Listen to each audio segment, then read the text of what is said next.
નમસ્તે મિત્રો, પૂનમ વોઇસ ચેનલમાં આપનું સ્વાગત છે। તો આપણી આજની વાર્તા એક એવી છોકરીની છે જેને વારંવાર નકારી કાઢી પણ છેલ્લે તેને એ માન મળ્યું। તો ચાલો જાણીએ આગળ। રાજીવ એટલો યુવાન હતો કે તેનો ચહેરો જોઈને કોઈ તેના વખાણ કર્યા વગર રહી શકતું ન હતું। તેનો રંગ ગોરો હતો, આંખો કાળી અને તેના વાળ એટલા સ્ટાઇલિશ હતા કે એવું લાગતું હતું કે તે હંમેશા ફિલ્મના હીરો હોય। તેના ચાલવામાં એક વિચિત્ર આત્મવિશ્વાસ હતો અને તેના શબ્દોમાં એક જાદુ હતો જે બધાને તેના તરફ આકર્ષિત કરતો હતો। રાજીવને તેના દેખાવ પર ખૂબ ગર્વ હતો। તે ઘણીવાર તેના રૂમમાં અરીસા સામે ઊભો રહેતો અને પોતાની પ્રશંસા કરતો અને વિચારતો કે હું કોઈ રાજકુમારથી ઓછો નથી। મારા જીવનમાં એક છોકરી આવશે જે મારા જેવી જ સુંદર, શિક્ષિત, આધુનિક અને મોડેલ હશે। રાજીવનું એક સ્વપ્ન હતું એવી છોકરી સાથે લગ્ન કરવાનું જે ફક્ત સુંદર જ નહીં પણ શિક્ષિત, સ્માર્ટ પણ હોય અને સમાજમાં તેની પ્રતિષ્ઠા વધારતી હોય। તે રાત્રે તેના પલંગ પર સૂતો અને કલાકો સુધી વિચારતો। તેની આંખો સામે એક તસવીર ઉભરી આવતી જેમાં તે અને તેના સપનાની છોકરી કોઈ વૈભવી રેસ્ટોરન્ટમાં બેઠા હોય જ્યાં તે તેની સુંદરતાના વખાણ કરે છે અને લોકો તેમની જોડીની ઈર્ષા કરે છે। તે સોશિયલ મીડિયા પર કલાકો વિતાવતો હતો જ્યાં તે સુંદર ગોરી છોકરીઓના ફોટો જોતો, તેમની પોસ્ટને લાઈક કરતો અને તેમની પ્રશંસા કરતી ટિપ્પણીઓ લખતો। તે તેમના ફોટા જોતો અને કલ્પના કરતો કે એક દિવસ તે આવી છોકરી સાથે પોતાનું જીવન વિતાવશે। રાજીવ એક ખાનગી કંપનીમાં જુનિયર મેનેજર તરીકે કામ કરતો હતો। ત્યાં તેના વ્યક્તિત્વ અને બુદ્ધિને કારણે તે બધા દ્વારા પ્રિય હતો। તેની ઓફિસની છોકરીઓ સાથે ખૂબ મજાક કરતો, ખાસ કરીને જે આધુનિક અને ગોરી હોય। તે કોફી બ્રેક દરમિયાન તેમની સાથે બેસતો, તે તેમની સાથે વાતો સાંભળતો અને તેમની તેજસ્વી સ્મિતથી તેમના વખાણ કરતો। તે અટક્યા વિના આવા વાક્યો કહેતો જેમ, ઓહ, તમારો ડ્રેસ અદ્ભુત છે અથવા તમે મોડલ જેવા દેખાશો। તેની ઓફિસની છોકરીઓ તેના શબ્દો પર હસતી અને તેના વખાણનો જવાબ આપતી। રાજીવને લાગતું કે તે આ છોકરીઓમાંનો સ્ટાર છે। તે વિચારતો કે મારું જીવન આવું હોવું જોઈએ, ચમક, સુંદરતા અને મહિમા। પરંતુ જીવન હંમેશા સપના મુજબ ચાલતું નથી। એક દિવસ જ્યારે રાજીવ ઓફિસથી થાકીને ઘરે પાછો ફર્યો ત્યારે તેની માતા સુશીલાજીએ કહ્યું, દીકરા બેસો, અમે તમારી સાથે કંઈક મહત્વપૂર્ણ વાત કરવા માંગીએ છીએ। રાજીવના પિતા રમેશજીએ ગંભીર સ્વરમાં કહ્યું, અમે તમારા લગ્ન માટે એક છોકરી પસંદ કરી છે। તેમનું નામ કલાવતી છે અને તે એક સારા પરિવારમાંથી છે। રાજીવના હૃદયમાં એક વિચિત્ર બેચેની અનુભવાઈ। તેણે વિચાર્યું, તે એક સારા પરિવારમાંથી છે પણ છોકરી કેવી હશે? શું તે મારા સપનાની છોકરી હશે? શું તે શિક્ષિત, આધુનિક અને સુંદર હશે? તેણે ધીમેથી મમ્મીને પૂછ્યું કે છોકરી કેવી છે? શું તે મારા યોગ્ય છે? તેની માતાએ હસીને કહ્યું, દીકરા, તે ખૂબ જ સરળ અને સંસ્કારી છોકરી છે, તને તે ગમશે। રાજીવે કુતૂહલવશ પૂછ્યું, માતા, તે કેવી દેખાય છે? શું તે શિક્ષિત છે? તેની માતા થોડીવાર થોભી ગઈ અને જવાબ આપ્યો, તે 10મું પાસ કર્યું છે અને સુંદર નથી પણ ખૂબ જ સારું હૃદય ધરાવે છે। આ સાંભળીને રાજીવનું હૃદય ઝડપથી ધબકવા લાગ્યું। તે ભાંગી પડ્યો। તેને મનમાં વિચાર્યું, 10મા પાસ છોકરી સુંદર પણ નથી, આ કેવો મજાક છે? મેં એક મોડેલ છોકરીનું સ્વપ્ન જોયું હતું અને આ લોકો મને ગામડાની ઓછું ભણેલી છોકરી સાથે લગ્ન કરવાનું કહી રહ્યા છે। તેણે તરત જ વિરોધ કર્યો, મમ્મી, પપ્પા, હું આ લગ્ન કરવા માંગતો નથી। હું મારી પસંદગીની વ્યક્તિ સાથે લગ્ન કરીશ। પણ તેના માતા પિતાએ તેની વાત સાંભળી નહીં। રમેશજી કડક સ્વરમાં કહ્યું, રાજીવ, આ લગ્ન પરિવારના સન્માનનો વિષય છે। કલાવતીનો પરિવાર અમારા જૂના પરિચિતોમાંનો એક છે। અમે સંબંધને અંતિમ સ્વરૂપ આપ્યું છે। સુશીલાજીએ પણ સમજાવ્યું, દીકરા, સુંદરતા થોડા દિવસો સુધી ટકી રહે છે, સાચી સુંદરતા હૃદયમાં રહેલી છે। કલાવતી તમારું ધ્યાન રાખશે, તમે જોજો। પણ રાજીવનું મન આ બાબતમાં સ્વીકારવા તૈયાર નહોતું। તેણે તેના માતા પિતાને સમજાવવા માટે ઘણીવાર પ્રયાસ કર્યો પણ તેમના દબાણ સામે તે હારી ગયો। સમાજની પરંપરાઓ, પરિવારના સન્માન અને માતા પિતાના આદેશ સામે કંઈ કરી શક્યો નહીં। આખરે રાજીવે કલાવતી સાથે લગ્ન કર્યા। લગ્નનો દિવસ રાજીવ માટે દુઃખદ સ્વપ્નથી ઓછો ન હતો। જ્યારે તેણે કલાવતીને પહેલીવાર જોઈ ત્યારે તે વધુ દુઃખી થઈ ગઈ. કલાવતી શ્યામ રંગની હતી, રંગમાં સરળ હતી અને તેના પોશાક ગામની સાદગીને પ્રતિબિંબિત કરતો હતો. તેણીએ એક સાદી સાડી પહેરેલી હતી જેમાં કોઈ ચમક નહોતી. તે ન તો આધુનિક હતી, ન તો શિક્ષિત કે ન તો રાજીવના સપનાઓની સુંદરતા. તેણે આંખો નીચી હતી અને તેના ચહેરા પર થોડું સ્મિત હતું જે કદાચ શરમ અને ગભરાટનું મિશ્રણ હતું. રાજીવે મનમાં વિચાર્યું, આ મારા જીવનનો સૌથી ખરાબ દિવસ છે. મારા સપના ચકનાચૂર થઈ ગયા. લગ્ન પછી રાજીવ અને કલાવતી એક નાના ફ્લેટમાં રહેવા લાગ્યા જે રાજીવની કંપનીએ ભાડે રાખ્યું હતું. પરંતુ રાજીવનું હૃદય ક્યારેય કલાવતીને સ્વીકારી શક્યું નહીં. તે દિવસ રાત તેણીને ટોણો મારતો. જ્યારે તે ઓફિસ જતો ત્યારે તે ત્યાંની ગોરી છોકરીઓ સાથે મજાક કરતો. તે તેમની સાથે કોફી પીતો અને સોશિયલ મીડિયા પર તેમના ફોટા લાઈક કરતો. તે તેમના વખાણમાં ડૂબી જતો અને તેમની પોસ્ટ પર ટિપ્પણીઓ કરતો. વાહ, તું કોઈ હિરોઈનથી ઓછી નથી કે આ ફોટો અદ્ભુત છે. પરંતુ જ્યારે તે ઘરે પાછો ફરતો ત્યારે કલાવતીને જોઈને તેનો મૂડ બગડી જતો. તે કલાવતીને ટોણો મારતો, મેં ક્યાં સ્વપ્ન જોયું હતું અને મેં આ શ્યામ છોકરી સાથે લગ્ન કર્યા. તને જોઈને એવું લાગે છે કે કોઈએ લાઇટો બંધ કરી દીધી હોય અને અંધારું છવાઈ ગયું હોય. તે હસીને કહેતો કે જો હું તને બહાર લઈ જઈશ તો લોકો મારા પર હસશે. તું ભૂત જેવી દેખાય છે. આ ટોણા કલાવતીના હૃદયને તીરની જેમ વીંધી નાખતા. તે તેના રૂમમાં જઈને શાંતિથી રડતી, પણ ક્યારેય રાજીવને જવાબ ન આપતી. તે વિચારતી કે મારે શું કરવું જોઈએ. આ મારું ભાગ્ય છે. મેં રાજીવને ક્યારેય ખરાબ કામ નહોતી કરી. કલાવતી એક સરળ છોકરી હતી જે પોતાના જીવન કરતાં વધુ પરિવારના સન્માન અને સંબંધોનું મહત્ત્વ સમજતી હતી. તે સવારે વહેલા ઉઠીને રાજીવ માટે નાસ્તો બનાવતી. તે તેના કપડાં તૈયાર કરતી અને ઘર સાફ રાખતી. તે રાજીવની દરેક નાની મોટી જરૂરિયાતનું ધ્યાન રાખતી. પણ રાજીવ આ બધું જોઈ શકતું ન હતો. તે ફક્ત કલાવતીનો રંગ અને તેની સાદગી જોઈને તેને નીચે દેખાડવાનો પ્રયાસ કરતો. એક દિવસ જ્યારે કલાવતીએ રાજીવની પ્રિય ખીચડી બનાવી ત્યારે રાજીવ ખોરાક જોઈને મોં ફેરવીને કહેતો, તમે શું બનાવ્યું? તને કંઈ ખબર છે? તારા કારણે મારું જીવન બરબાદ થઈ ગયું છે. કલાવતી ચૂપચાપ માથું નમાવીને રસોડામાં ગઈ. ત્યાં તે એકલી રડી પડી, પણ તેને રાજીવને કંઈ કહ્યું નહીં. કલાવતીના મૌનથી રાજીવ વધુ ગુસ્સે થઈ ગયો. તેને લાગ્યું કે તે જવાબ પણ આપતી નથી. તે કેટલી નકામી છે. તેણે કલાવતીને વધુ ટોણો માર્યો. એક સાંજે જ્યારે કલાવતીએ રાજીવ માટે ચા બનાવી ત્યારે રાજીવે ચાનો કપ જોઈને કહ્યું, આ શું? તે ચા પણ કાળી કરી દીધી. તું બધું તારા રંગમાં રંગી નાખે છે. કલાવતી હજુ પણ કંઈ બોલી નહીં. તે શાંતિથી રસોડામાં પાછી ગઈ અને પોતાના આંસુ છુપાવી દીધા. કલાવતીનું જીવન હવે એક નિત્યક્રમ બની ગયું હતું.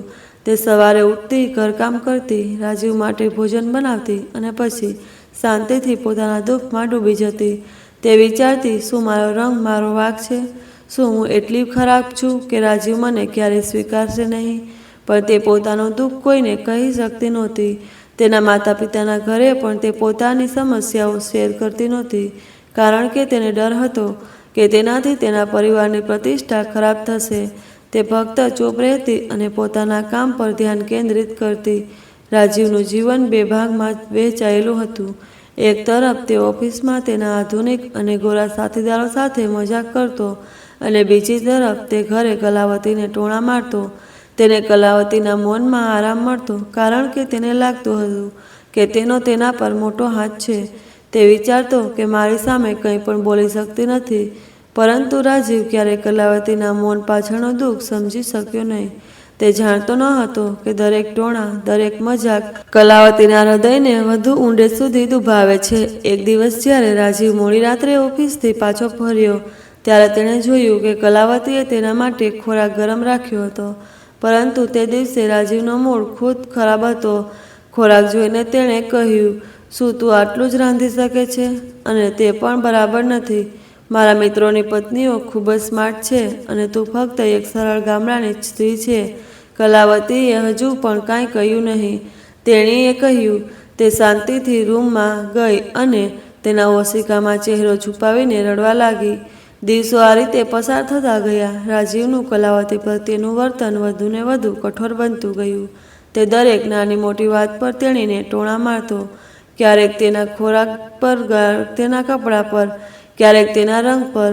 કલાવતી દરેક વખતે ચૂપ રહેતી. તેણીને લાગતું હતું કે કદાચ એક દિવસ રાજીવ મને સમજશે, કદાચ એક દિવસ તે મારા રંગને નહીં પણ મારા હૃદયને જોશે. પરંતુ તે દિવસ ક્યારેય આવ્યો નહીં. કલાવતીએ ક્યારેય રાજીવને જવાબ આપ્યો નહીં, ભલે તે તેને ગમે તેટલી મજાક કરે.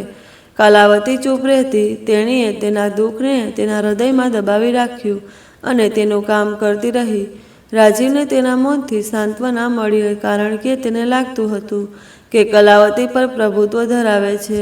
પરંતુ રાજીવ ક્યારેય કલાવતીના મૌન પાછળનું દર્દ સમજી શક્યો નહીં. તેના દરેક શબ્દ, દરેક ટોણા કલાવતીના હૃદયને દુઃખ પહોંચાડે છે, પરંતુ તે હજુ સુધી પણ ચૂપ રહેતી. દરરોજ સવારે તે સૂર્યોદય પહેલાં ઉઠતી, રસોડામાં જતી અને રાજીવની પસંદગીનો નાસ્તો બનાવતી. ક્યારેક તે પરાઠા બનાવતી, જેને રાજીવ માખણ સાથે ખાવાનું પસંદ કરતો, અને ક્યારેક સાદા સેન્ડવિચ સાથે, કારણ કે રાજીવને ઓફિસમાં કંઈક હળવું ખાવાનું ગમતું. તે રાજીવના કપડાં ઇસ્ત્રી કરતી, તે તેના મોજા જોડીમાં રાખતી અને તેની ઓફિસની ફાઇલો યોગ્ય જગ્યાએ રાખતી. તે ઘરને સાફ રાખવામાં કોઈ કસર છોડતી નહીં. તે ઝાડુ મારતી અને ભોંયા સાફ કરતી, વાસણો પોલિશ કરતી, ધોતી, કપડાં સાફ રાખતી. પણ રાજીવની નજરમાં આ બધું કંઈ નહોતું. તે કલાવતીનો રંગ અને સાદગી જોઈને તેને નીચું બતાવવામાં કોઈ કસર છોડતો નહીં. તું તો ફક્ત એક સામાન્ય ગામડાની સ્ત્રી છે, તે ઘણીવાર ટોણા મારતા કહેતો. તે મારું જીવન બરબાદ કરી નાખ્યું છે. જો મારા લગ્ન કોઈ સુંદર શિક્ષિત છોકરી સાથે થયા હોત તો હું આજે ખૂબ ખુશ હોત. કલાવતી આ બધું સાંભળતી, પણ તેની જીભ બંધ રહેતી, તેની આંખો નીચે રહેતી અને તેના હોઠ બંધ રહેતા, જાણે તે મૂંગી મૂર્તિ હોય. તે ક્યારેય જવાબ ન આપે, કારણ કે તેના હૃદયમાં ઊંડી ઉદાસી હતી. તે વિચારતી કે રાજીવ સાથે કંઈ ખોટું થયું છે. તેના માતા પિતાએ તેને મારી સાથે લગ્ન કરવા દબાણ કર્યું. તે મને નફરત કરે છે અને કદાચ તેને આવું કરવાનો અધિકાર છે. કલાવતી મૌન પોતાને દોષ આપતું રહેતું. રાત્રે તે તેના નાના રૂમમાં એકલી બેસતી, જ્યાં એક જૂનો પલંગ અને તૂટેલો કબાટ હતો, અને વિચારતી કે જો હું ગોરી હોત, હું શિક્ષિત હોત, જો હું શહેરની તે છોકરીઓની જેમ આધુનિક હોત, તો કદાચ રાજીવ મને પસંદ કરે. આ વિચાર તેના મનમાં પડછાયાની જેમ મંડરાતો રહેતો. તે ઘણીવાર ઓશિકામાં ચહેરો છુપાવીને રડતી, પણ સવારે ઉઠ્યા પછી તે ફરીથી એ જ નિત્યક્રમમાં શરૂ કરતી. તેના મૌનથી રાજીવ વધુ ગુસ્સે થતો. તેને લાગ્યું કે તેણે કંઈ કહ્યું પણ નહીં. તે કલાવતીને વધુ મેણા મારતો, જાણે તેનું મૌન તેની નબળાઈ હોય.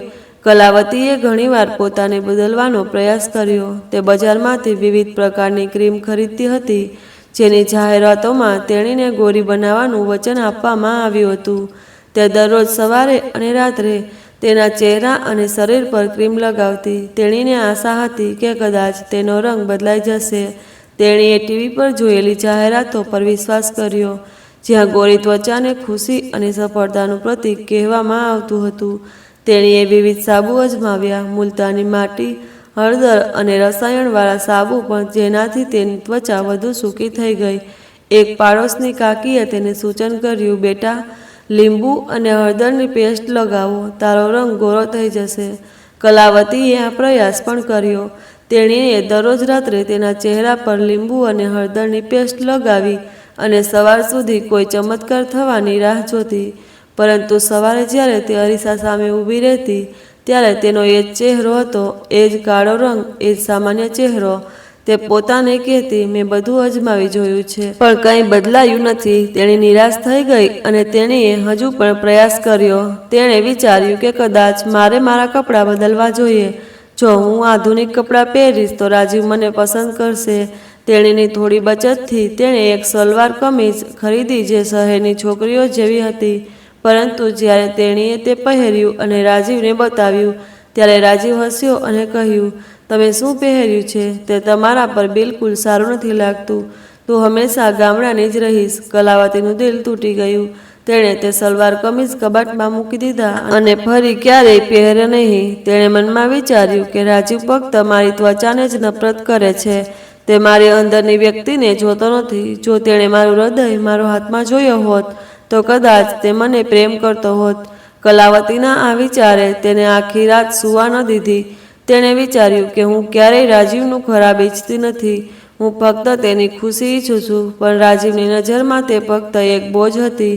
તે દિવસ રાત તેને ટોણા મારતો, ક્યારેક તેના ખોરાક પર, ક્યારેક તેના કપડાં પર અને ક્યારેક તેના રંગ પર. એક દિવસ જ્યારે કલાવતીએ રાજીવની મનપસંદ રસોઈ બનાવી, ત્યારે રાજીવે ખોરાક જોઈને ચહેરો ફેરવ્યો અને કહ્યું, તમે શું બનાવ્યું છે? તમને કંઈ ખબર નથી. તારા કારણે મારું જીવન બરબાદ થઈ ગયું છે.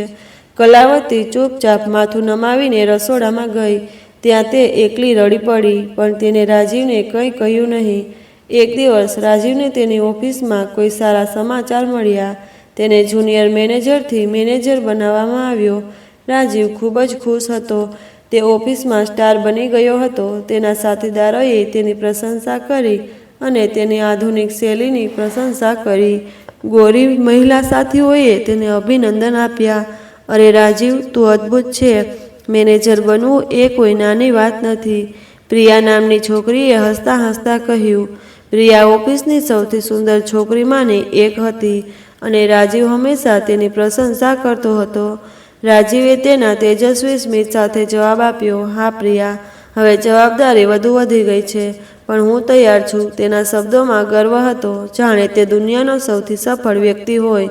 તે રાત્રે તે ઘરે પાછો ફર્યો અને કલાવતીને કહ્યું, હું મેનેજર બની ગયો છું. આ સપ્તાહના અંતે હું ઘરે એક મોટી પાર્ટી કરી રહ્યો છું. મારા બધા મિત્રો આવશે, તું બધું તૈયાર રાખ. કલાવતીએ સંમતિમાં માથું હલાવ્યું. તેણે વિચાર્યું, કદાચ આ રાજીવને બતાવવાની તક છે કે હું કંઈક કરી શકું છું. તેણીએ દિવસ રાત સખત મહેનત કરવાનું શરૂ કર્યું. તેણીએ ઘર સજાવ્યું, દિવાલો સાફ કરી, ફૂલોની માળા લટકાવીને અને તમામ પ્રકારની વાનગીઓ રાંધી. તેણીએ રાજીવની મનપસંદ વાનગીઓ બિરયાની, પનીર ટીકા અને ગુલાબજાંબુ રાંધ્યા. તેણીએ પોતાના માટે એક નવી સાડી પણ ખરીદી, જે સરળ હતી, પરંતુ તેણીને લાગ્યું કે રાજીવને તે ગમશે. તે ઈચ્છતી હતી કે રાજીવ આ પ્રસંગે તેને થોડો આદર અને પ્રેમ આપે. પાર્ટીનો દિવસ આવી ગયો. રાજીવે તેના બધા મિત્રોને આમંત્રણ આપ્યું હતું.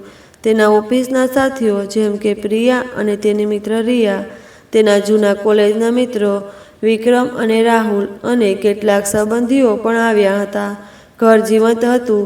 આધુનિક અને સુંદર છોકરીઓ જેમને રાજીવે ખાસ આમંત્રણ આપ્યું હતું, તે બધા તેમના ગ્લેમરમાં ત્યાં હાજર હતા.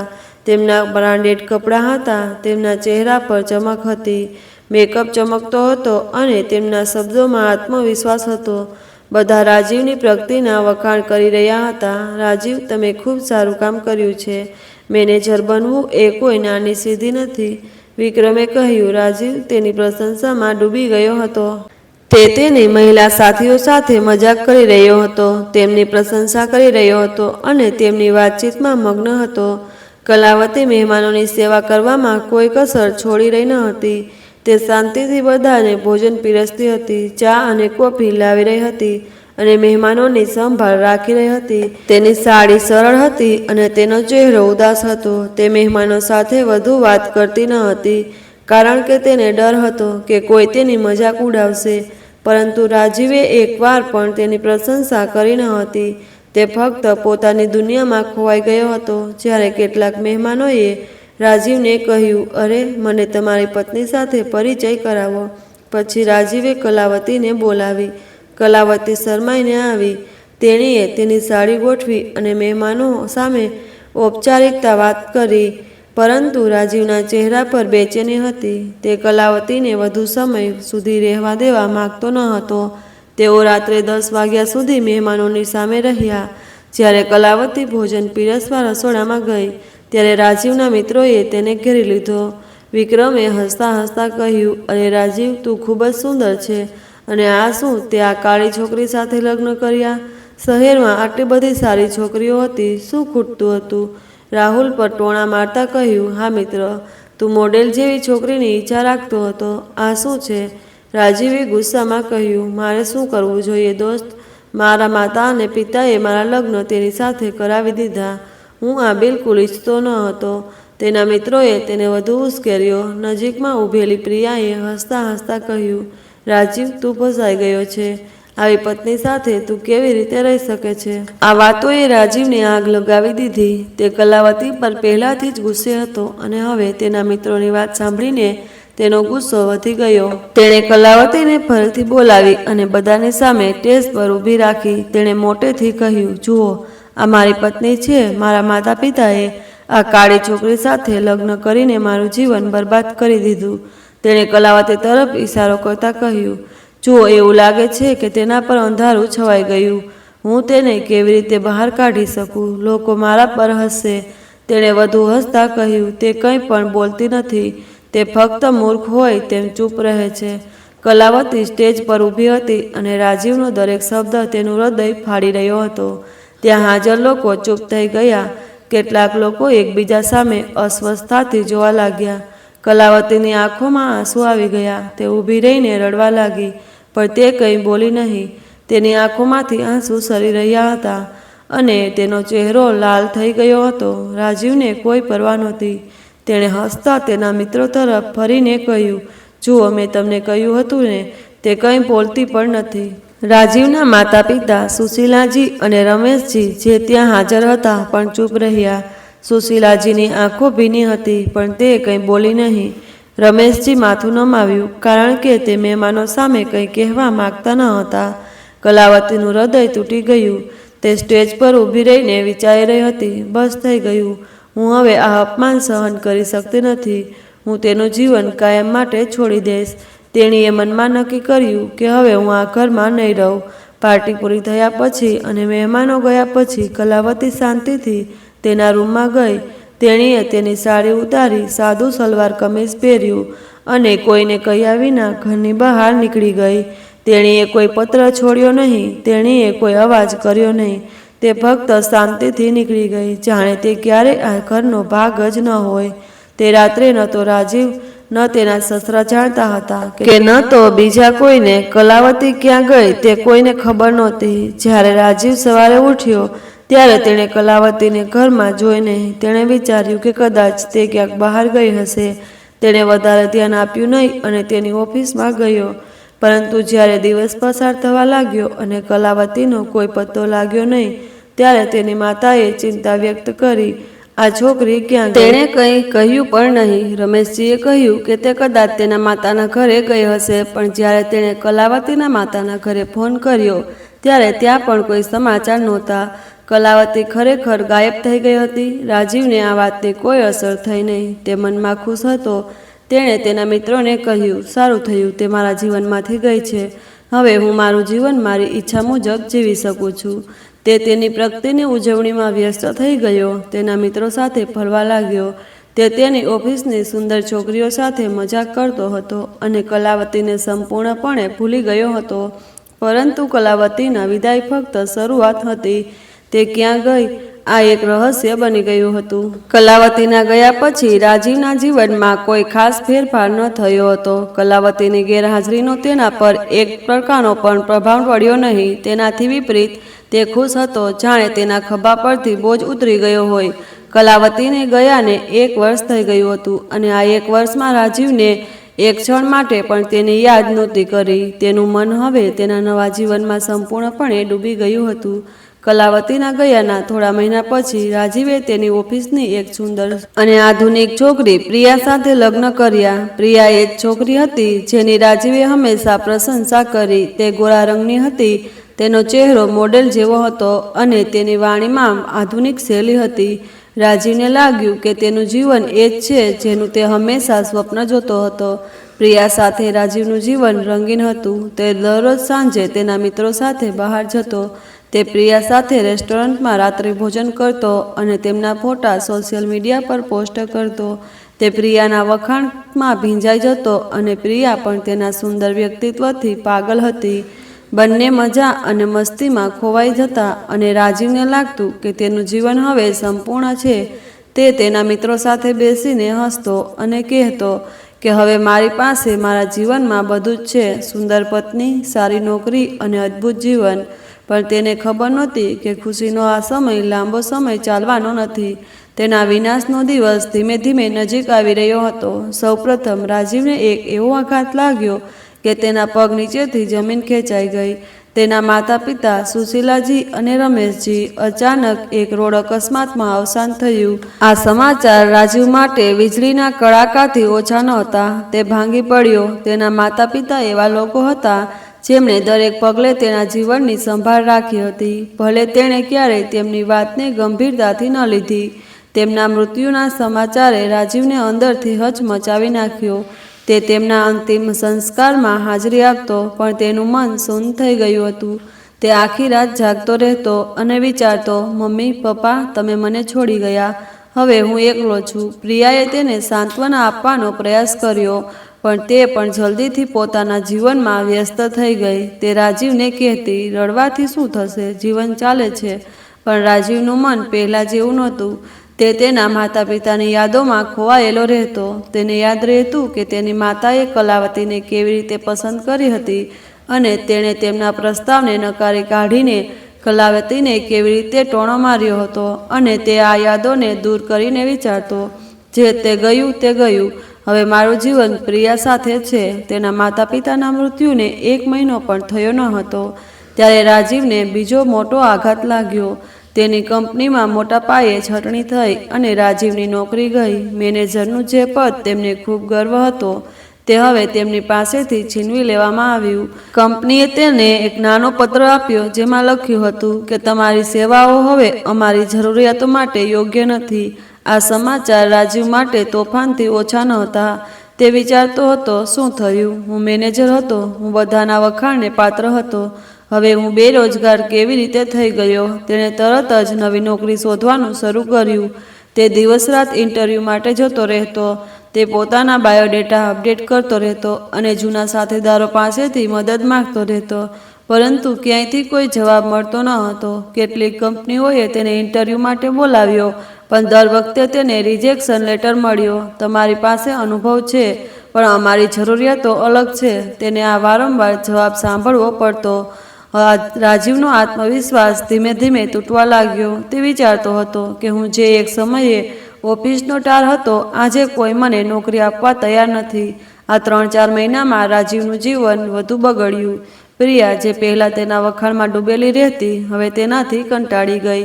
તે રોજ રાજીવ સાથે ઝઘડતી હતી. રાજીવ પર આવું ક્યાં સુધી ચાલશે?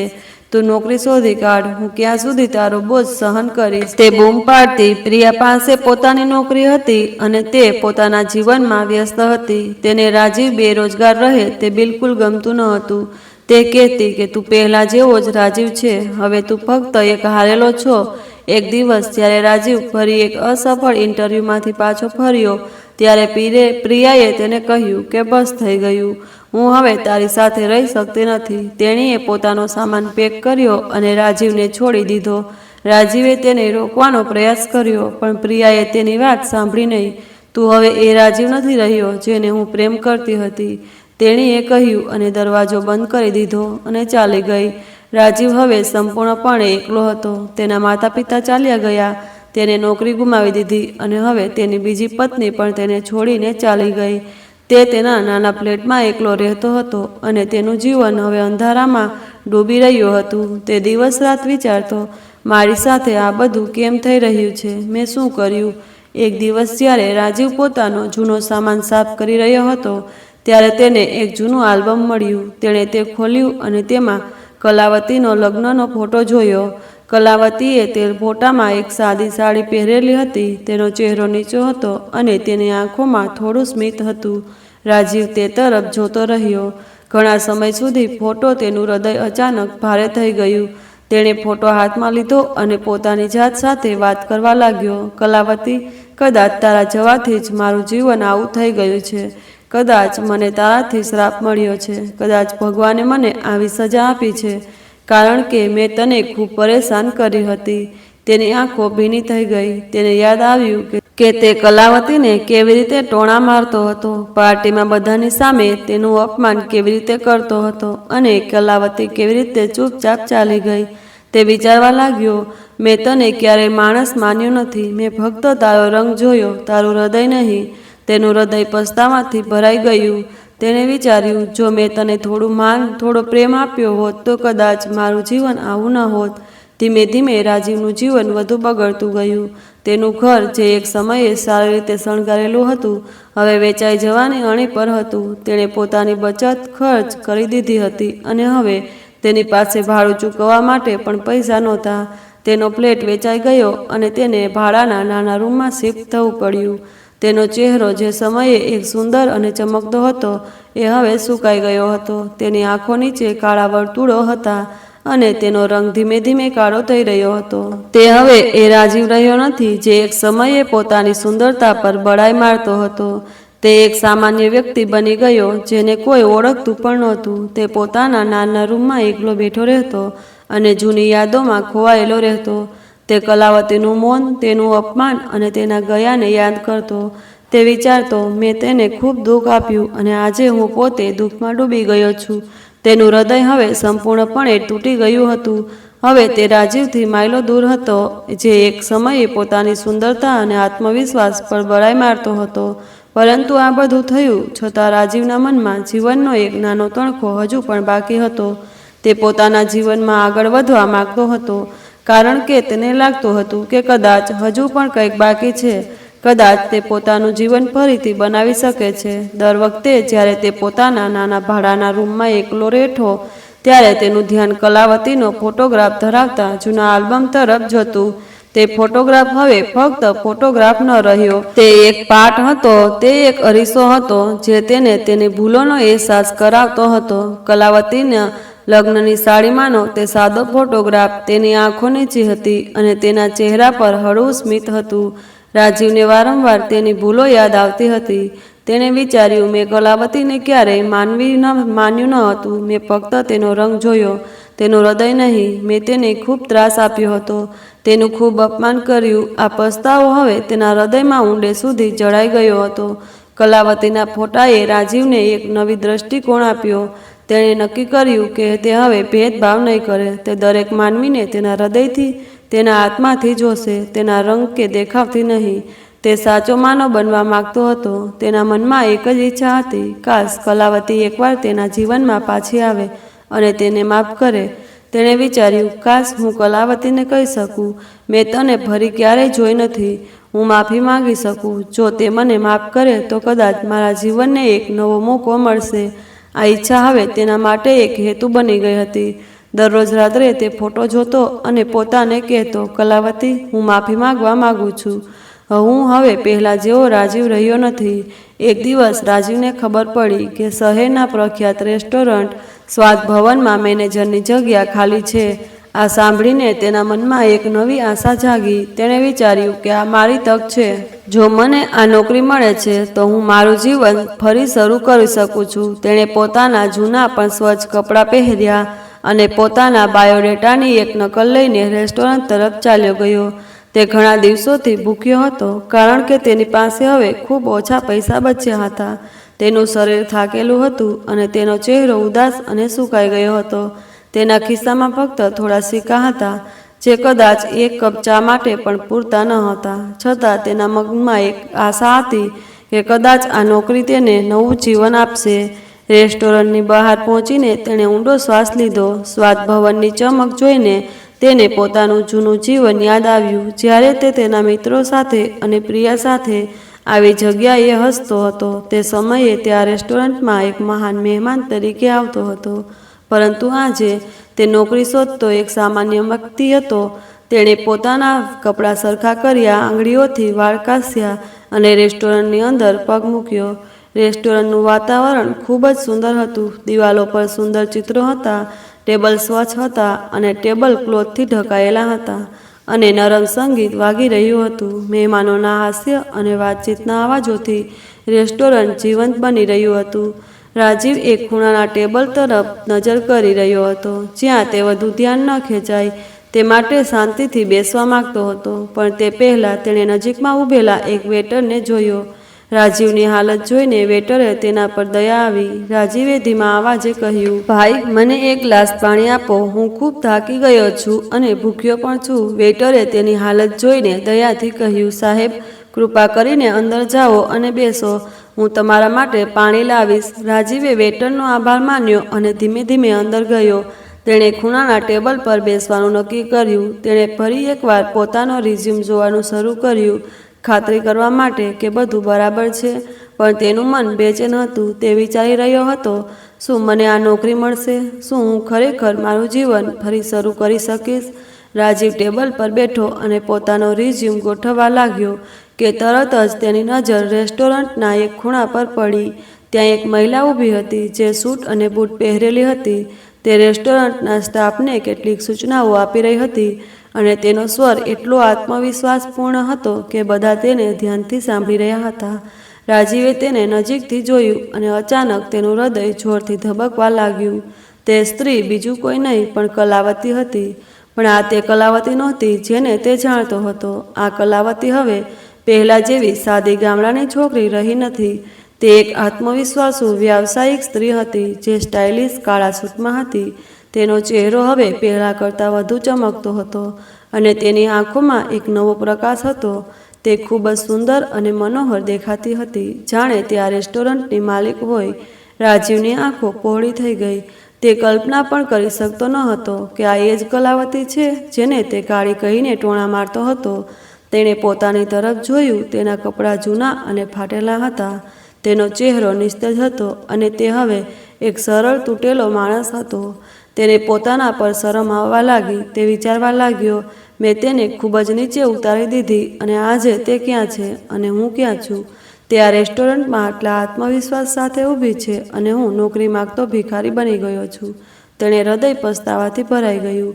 તે હિંમત ભેગી કરીને કલાવતી પાસે ગયો. તેના અવાજમાં ધ્રુજારી આવી અને તેણે ધીમેથી કહ્યું, કલાવતી, તું? કલાવતી તેની તરફ જોયું. એક ક્ષણ માટે તેની આંખોમાં આશ્ચર્ય હતું, પણ પછી તે શાંત થઈ ગઈ. તેણે શાંત સ્વરમાં કહ્યું, હા રાજીવ, હું કલાવતી છું. તું અહીં શું કરી રહ્યો છે? તેના અવાજમાં ગુસ્સો કે નફરત નહોતી, ફક્ત શાંત આત્મવિશ્વાસ હતો.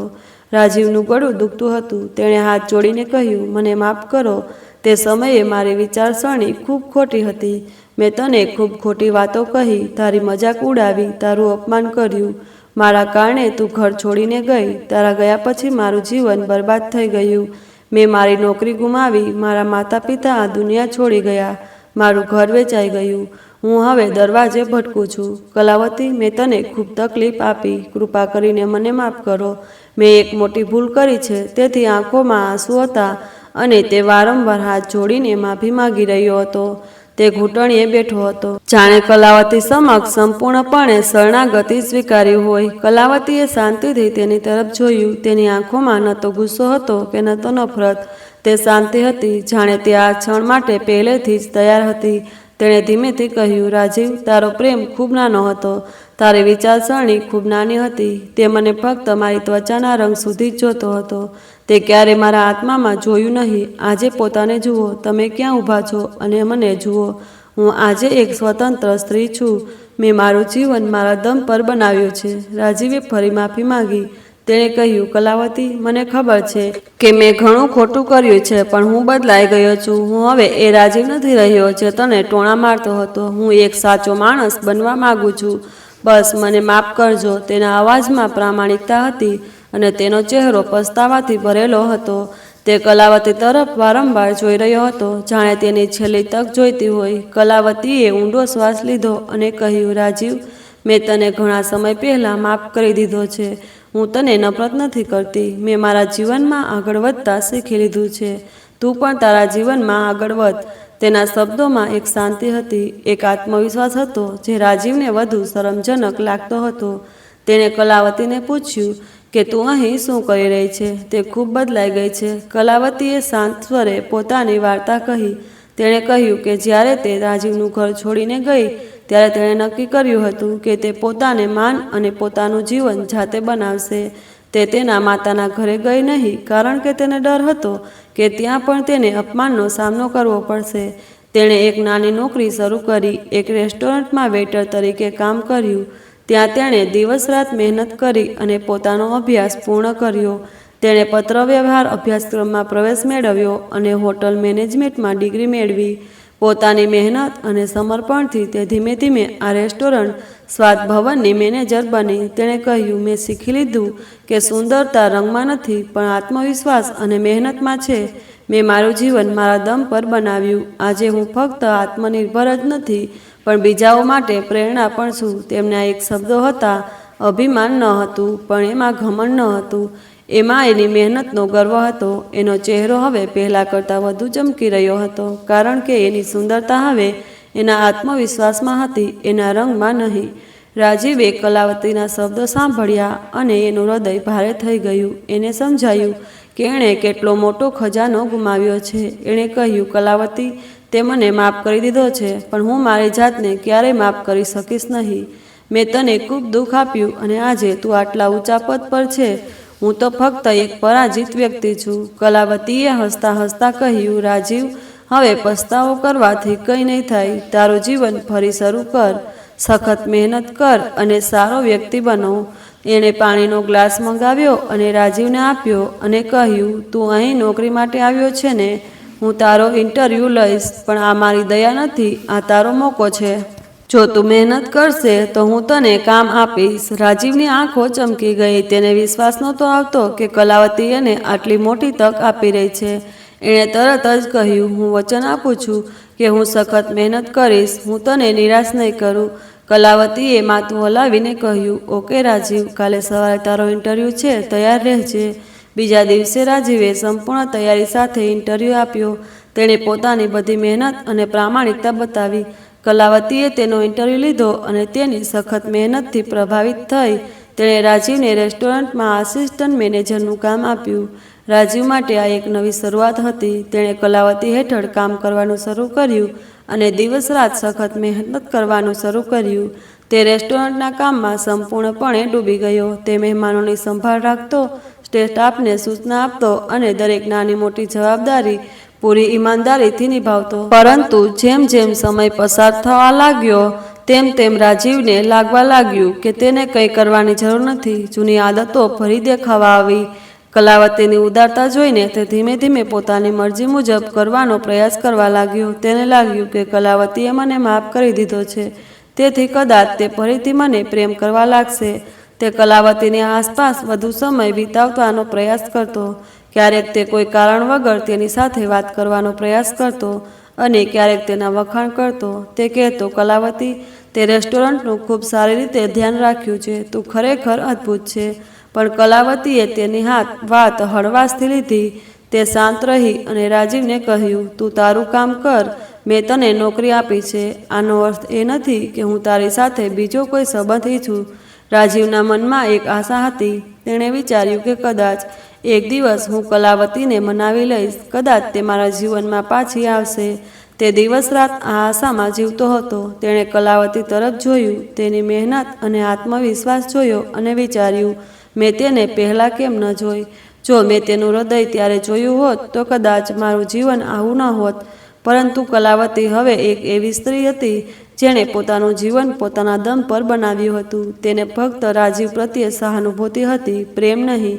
તેણે રાજીવને નોકરી આપી હતી કારણ કે તે ઈચ્છતી હતી કે તે ફરીથી તેનું જીવન શરૂ કરે. પરંતુ તેણે એ પણ સ્પષ્ટ કરી દીધું હતું કે તે તેની સાથે કોઈ નવો સંબંધ ઈચ્છતી નથી. કલાવતીની માફી અને નોકરીએ રાજીવને એક નવી તક આપી હતી. તે હવે એક રેસ્ટોરન્ટમાં કામ કરતો હતો અને ધીમે ધીમે તેનું જીવન સુધારવાનો પ્રયાસ કરી રહ્યો હતો. પરંતુ કલાવતીને પાછી મેળવવા માટે તેના મનમાં હંમેશા એક નાની આશા હતી. તેણે દિવસ રાત સખત મહેનત કરી, પણ તે જ સમયે તેણે વિચાર્યું કે કદાચ એક દિવસ તે કલાવતીનું હૃદય જીતી લેશે. બીજી તરફ કલાવતી તેના સ્વતંત્ર અને આત્મવિશ્વાસુ જીવનમાં ખુશ હતી. તેણે રાજીવને માફ કરી દીધો, પરંતુ તે હવે એક એવી સ્ત્રી હતી જેણે પોતાના ભૂતકાળ પાછળ છોડી દીધો હતો. રાજીવની આશા અને કલાવતીની સ્વતંત્રતા આ વાર્તાની અંતિમ ક્ષણો હતી. તે રંગ હતો એક એવો અંત જ્યાં બંને પોતપોતાના પર હતા. રસ્તાઓ પણ એકબીજા માટે ફક્ત એક પાઠ જ રહ્યા. તો મિત્રો, આજની વાર્તા વિશે તમારો શું અભિપ્રાય છે? કલાવતીએ જે કર્યું તે ઠીક હતું કે નહીં તે જરૂરથી જણાવજો. અને વિડીયો સારો લાગ્યો હોય તો લાઈક અને પૂનમ વોઇસ ચેનલને સબસ્ક્રાઈબ કરવાનું ભૂલતા નહીં. આભાર. જય માતાજી. જય શ્રી કૃષ્ણ.